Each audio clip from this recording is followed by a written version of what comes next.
So we are hearing that certain Chinese fans are having problems with Shang-Chi. Let's see why. It says here on CBR.com, Marvel's Shang-Chi movie announcement has met with a complicated reception in China. Here is why some fans are concerned. While the announcement over the weekend of Marvel's Shang-Chi and the Legend of the Ten Rings was largely well received, like the rest of the studio's Phase 4 slate, a significant number of users in China's leading social media platform, Weibo, are notably less enthusiastic about the film. As reported by Quartzy, many users have decried, I've never seen that word, decried the kung fu superhero as little more than a cheap pastiche. This person here who wrote this is extremely well read. Pastiche, never seen that. Of East Asian culture capitalizing on America's burgeoning interest in martial arts cinema in the 1970s, led by a wave of films starring Bruce Lee. Introduced by Steve Englehart and Jim Starlin in 1973's Marvel's Special Edition number 15, Shang-Chi was originally planned as an adaptation of the popular television series Kung Fu, starring David Carradine. Denied the license, Marvel instead acquired the rights to pulp literary villain Fu Manchu and decided to create the new superhero to be his son, who rebels against his father's evil legacy. The success of Shang-Chi's debut led to the character starring in his own solo series and the introduction of more martial arts superheroes, including Iron Fist and Colleen Wing.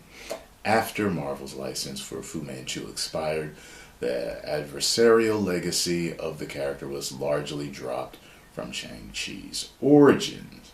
An offensive caricature of East Asian figures. Okay, I see why. Fu Manchu served as the poster boy for the Yellow Peril, a xenophobic hysteria targeting Asians arriving in the United States during the 19th and early 20th century. Fu Manchu was traditionally portrayed as less than human, with long fingernails and facial hair, with a pale or visibly yellowed complexion,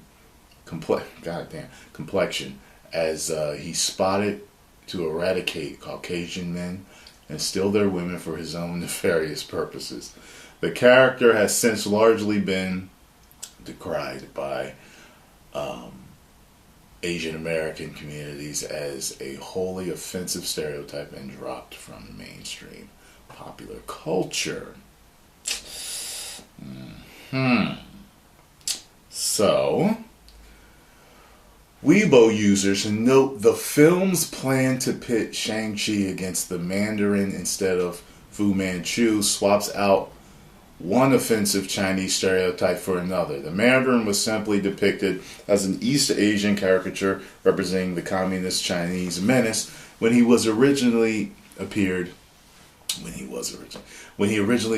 know what's wrong with me today. When he originally appeared as Iron Man's villain, the complaint was compounded by Weibo users observing that popular Hong Kong actor Tony Leung has been cast as the Mandarin, while Shang-Chi actor Simu Liu is Canadian rather than a Chinese citizen. Okay. While Shang-Chi is certainly a product of his time, created during the North American martial arts craze to take advantage of Marvel's Fu Manchu license, the character has been updated to better reflect modern sensibilities and a growing awareness of offensive stereotypes. Originally depicted with a bright golden coloration due to his Chinese English heritage, later illustrators gave Shang-Chi a more natural complexion. More stereotypical tendencies of the character's cultural background were downplayed for further respect,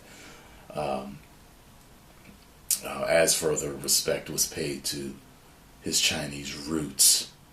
As for Fu Manchu writer Ed Brubaker, Brubaker later retconned Shang-Chi's father as Zhang Zhu, who used the earlier moniker to further conceal his identity, as an additional means to end Marvel's association with the racist character. Brubaker had the Avengers and Moon Knight confront Zhang Zhu and his allies in the Shadow Council to destroy Shang-Chi's father, seemingly for good. With that, the superhero was finally able to move beyond his father's fiendish legacy.